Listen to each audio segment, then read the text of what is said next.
Hey guys, welcome back to Greg's Game Room. Now I've been hearing a lot about this build for the Raspberry Pi 4 called Batocera, and I've been dying to give it a try on my Raspberry Pi 4, anything, because for the most part, I haven't done a whole heck of a lot with my Raspberry Pi 4, and I really want to give this a try, so let's go ahead and get started. Okay, so the first thing you're going to want to do is go to Google and search for Batocera, and that's spelled B-A-T-O-C-E-R-A.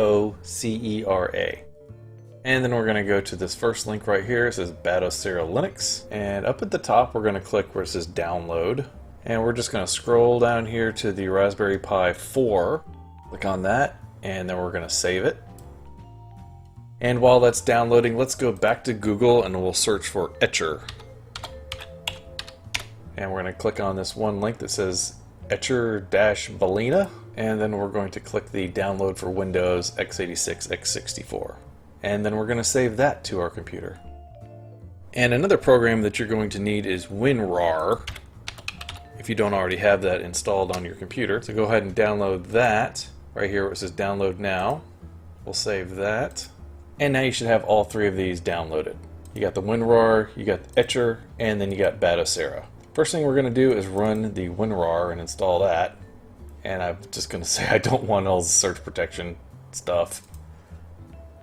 Once that's installed, we'll go ahead and we can get that out of the way. We can open up Batocera. You need WinRAR installed in order to open this Batocera zip file. And then we're going to click on that, and we're going to say extract to, and I'm just going to extract it to my desktop.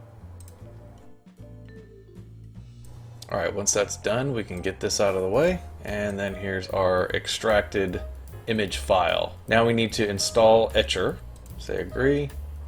And it's going to load immediately. Now we're going to want to take our micro SD card and plug it into the computer now. And after we plugged it in, we'll go ahead and click select image. And you can see there's that Batocera image file right there. That's the image that we want to basically burn to this micro SD card. Now we're going to click select target, and we're going to choose our micro SD card. In this case, I have a 16 gig micro SD, and we'll say continue, and then we're going to click flash. And then we're going to go get some coffee because this is going to take a few minutes. And then now it's completed, and we can go ahead and take our micro SD card out of the computer and plug it into our Raspberry Pi 4. Alright, here's my Raspberry Pi 4 in my case. I'm going to go ahead and take my micro SD card and plug it in right under here. And now I'm going to plug in the HDMI. Now I've discovered that it seems that this port that's closest to the power, that must be port 1 because it seems to work better than plugging into port 2. I don't think it works off of port 2. So we'll plug that in here. And I'm going to plug in my network cable. It's a little easier to set it up with an actual wired connection than it is to set up all the wireless in that malarkey. And now we'll go ahead and plug it in. There we go. And when you first turn on your Raspberry Pi 4 with Batocera, you're going to see it doing this setup process. Just let it do its thing.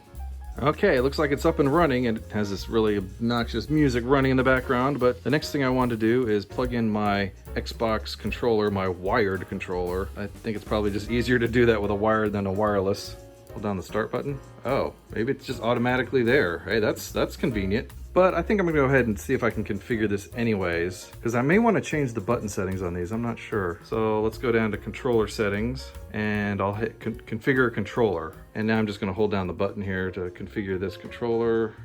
Xbox 360 controller. There we go. Up, down, left, right, start, A, B, X, Y. I messed that up. All right, and I put a couple games on here just to see how well it works. Let's try ColecoVision. Well, it looks like it kind of works, but it's not doing anything. So let me jump out of this. Let's try Atari Lynx. Not seeing anything there either. And also, that Atari logo is totally wrong, people. You got to get that correct. That's like the new Atari logo. That's not the classic Atari logo. Let's try something for NES. Let's try Super Dodgeball. Ah, there we go. That works. This game is amazing. Take that. Alright, well, it looks like it's working pretty good, so the next thing to do would be to copy over my MAME ROMs from this box, my Raspberry Pi 3, onto this one, and I'll show you how to do that. Alright, so head back to your computer, make sure your Raspberry Pis are both hooked up to your network, open up a File Explorer window, and then in the address bar, type in / RetroPie and press enter. And then what you're going to see on there is all of your folders that's on the Raspberry Pi 3. Next, we're going to open up another File Explorer window, and in that address bar, we're going to type in / Batocera, and then press enter. Next, we're going to go into the ROMs folder on our Raspberry Pi 3, and then we're going to scroll down here to the MAME-Libretto folder. And as you can see, we have all of our ROMs in that folder. Next, we're going to select all of the ROMs that's in that folder. It's a lot in my case. And I'm going to right click on here and say copy. And then I'm going to go over to my Raspberry Pi 4, go into the share folder, and then into the ROMs folder. And then we're going to scroll down to the MAME folder. And then we're going to right click and select paste. And that's going to paste all of our ROMs from the Raspberry Pi 3 over into the Raspberry Pi 4. And yeah, it's going to take a while. I have quite a few ROMs here. Alright, now that my ROMs are all copied over and on this new Raspberry Pi 4, I've rebooted it. And as you can see, I've got MAME here showing. And it's showing 32 games. A lot of games on there, so let's try one. Let's pick Aliens because it's at the top of the list. Looks like it works. Here we go. Select button. We can add credits. Looks fine. Looks like it's working great. Oh man. Alright, next thing we're going to do is take this box right here, put it in there. What's going on with these lines here? Okay, and here's the back of my Arcade1up with my little LCD controller HDMI thingy-mabob here. And then over here is my Raspberry Pi 3. Gonna go ahead and pull that out, and we'll put in the Raspberry Pi 4. I'll probably put this back in at some point. It's been a pretty faithful system, but I'm really dying to try that 4. See how well it performs in some other games. Now there's two problems with swapping this out. I can't just plug it straight into the old HDMI cable that I've already got plugged into here, because the Pi 4 has a micro HDMI cable, and so I have to use this specific one to get it to work. The other problem is I can't use my my regular old USB power connector. I got to use this Raspberry Pi 4. I think this is a USB-C connector, and it has to be the Raspberry Pi branded one because I understand that the regular ones don't work on a Raspberry Pi 4, at least on the earlier models of it, and this would be one of the earliest models, so I have to use this adapter, which it kind of sucks. Micro HDMI, plug that there. I don't want to plug in the power just yet. I'm going to plug in the joystick ports. Put player 1 up there, and I'll put player 2 down there, and then we'll plug in the power. Oh, I hear something. All right, looks like it came up. I think we're good to go. We just have to configure those joysticks, and we'll be playing some arcade games on here with the Raspberry Pi 4. All right, so I've hooked up my Xbox 360 controller again so that I can at least get down here to the menu so that I can go down to controller settings, and I'm gonna say configure controller. And so now that I get to this screen, all I have to do is hold down a button on my control deck here, and it'll configure for me. All right, we're gonna say up, down, left, right, start, select, A, B, X, Y. I don't have any analog controls, so I'm just gonna hold down the joystick and just skip it. And I'm gonna use these two side buttons for the left and the right, and then I'm gonna skip these. Okay, so then it's gonna say, do you wanna use the select button as the default? Please answer yes. Yes. Up, down, left, right, start, select, A, B, X, Y. Nothing, nothing, nothing, nothing. All right, now we're back out to the main screen again. Let's see if we can get this to work with some MAME games here. Okay, so the button configuration is a little bit different. I'm used to pressing this button to start all my games, but now it seems to be this button. And it could be just the way I've configured the buttons, and maybe I just don't have it the same setup as my other system, but it's gonna take a little while to get used to that change. All right, let's pick something besides let's do Congo Bongo. Oh, controls are a little... I guess they're okay. For a second there I thought I was controlling it weird, but this is a weird game in terms of control. Oh shoot, I fell off the side. I see my buttons are totally different. I'm probably gonna have to reconfigure at some point. Get off my back, monkeys! Go away! Worse than the government. There we go. Alright, let's see if we can get out of here by pressing the 2 start and select buttons.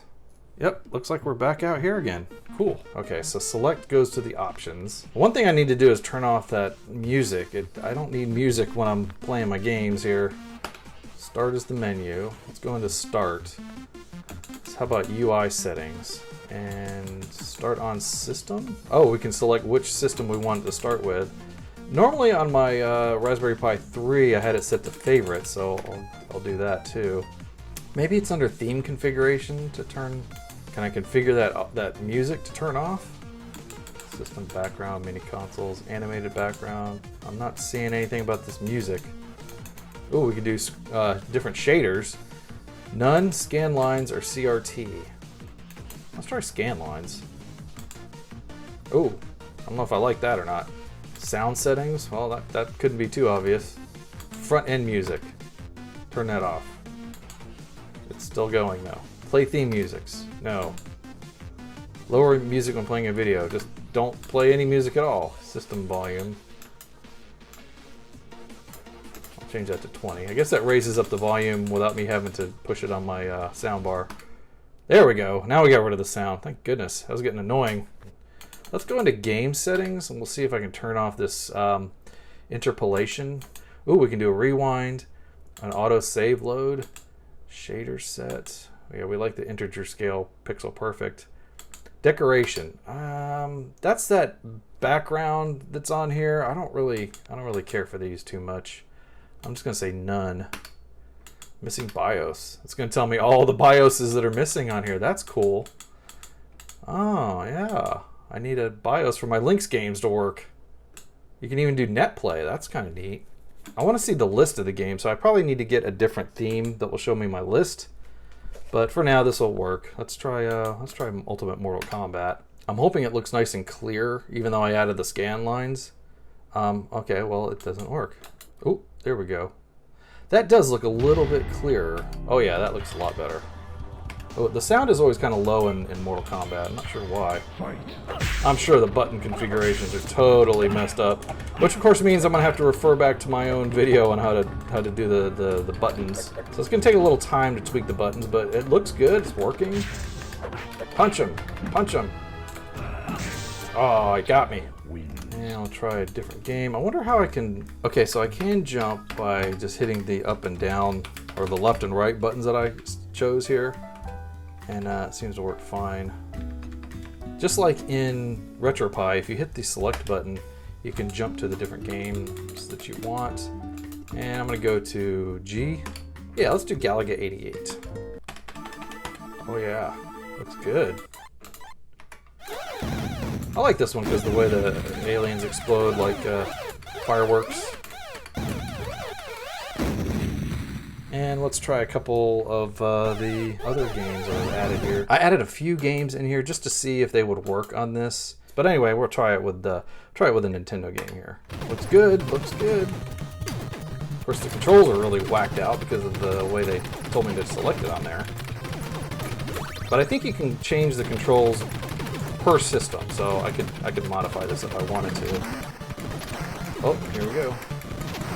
So let's try Mario Kart 64. Now this is not going to work very good for me because I don't have a analog controller on my control deck, and obviously it's not working at all. So, ooh, okay, so Star Fox works. Now I don't know how well this is going to work with the digital joysticks. I think you're going to have an analog controller to get this to work. So basically, putting this game in my Arcade1up is really not the way to go here. If you want to play Nintendo 64 games like this, then you're probably going to want to use an analog controller like the Xbox 360 controller I was using earlier. Alright, well, it kind of works with the digital controls. Not too bad. Slippy, get back here! Slippy! You're slipping again. Bogey on your tail. Let's go crash into the mountains. They look like big giant chocolate kisses. Or something else. I'm actually surprised this works as well as it does with this digital controls. Okay, let's try something on the Sega Genesis Mega Drive. How about, ooh, yeah, Streets of Rage 2. Ooh, I love this music. Looks fantastic. This would be a game that I would keep on here. Even on an Arcade1up machine, this is just great to have this game.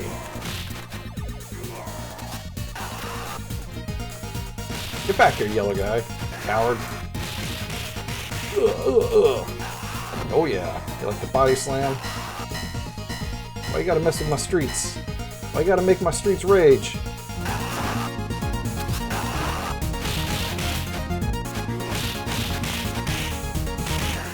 Now there's one more system that I want to try, and it's the PC Engine, because I have not been able to get my hands on a TurboGrafx 16 Mini yet, so I want to see if this will suffice for now. Let's do Blazing Lasers. Doesn't appear to be doing anything. I'm probably missing a BIOS or something in here that's not allowing this to work. Oh, here we go. Looks like we got Bonk's Revenge working. Must be Blazing Lasers for some reason just doesn't work. Okay, yeah, this works good.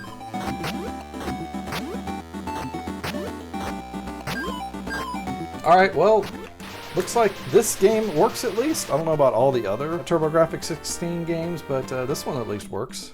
Alright, now there's one more thing that I want to try on this before I wrap up this video, and that is to use my RetroBit 6-button controller wireless with this, just to see if it works with Sega Genesis games, and hoping that it will, Crossing my fingers, crossing fingers, yes. Just gonna plug that in right there.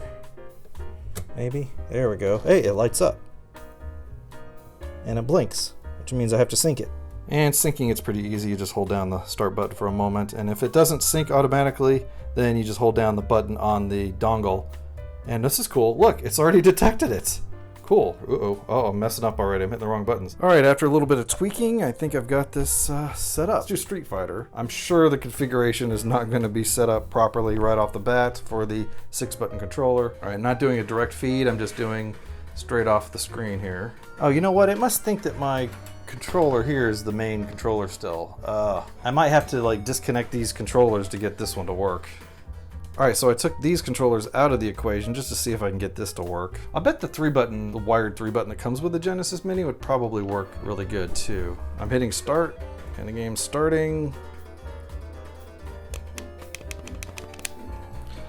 And as I expected, the buttons are not quite configured right for the 6-button controller, but I will say they're all 6 are being used properly. They're just not in the right order. Can I do the Hadouken? Yep, I can do the Hadouken. Ah, she got me. We can hit the start and select and just get out of here. Sweet. This is working great. This works fantastic. This might satisfy my itch for a little while until I get the Mini. Just to be able to use this controller. I know it's not a TurboGrafx controller, but it feels more natural than playing with like an Xbox controller. Alright, so now I hold the select and the start button, and it gets me out of it. Cool. Alright, well there you have it. That's my experience in setting up Batocera for the Raspberry Pi 4. I think it's going to be pretty cool once I get it all configured and set up and everything. I still haven't figured out how to do, you know, like net play or changing the themes or how to do save states, you know, a bunch of different, you know, important things like that. I think it's a pretty cool build and I can't wait to play with it more in the future. Alright, well if you enjoyed this video, please remember to hit the like, share, and subscribe buttons down below. I hope you all stay happy and healthy, stay safe, and we'll see you again soon.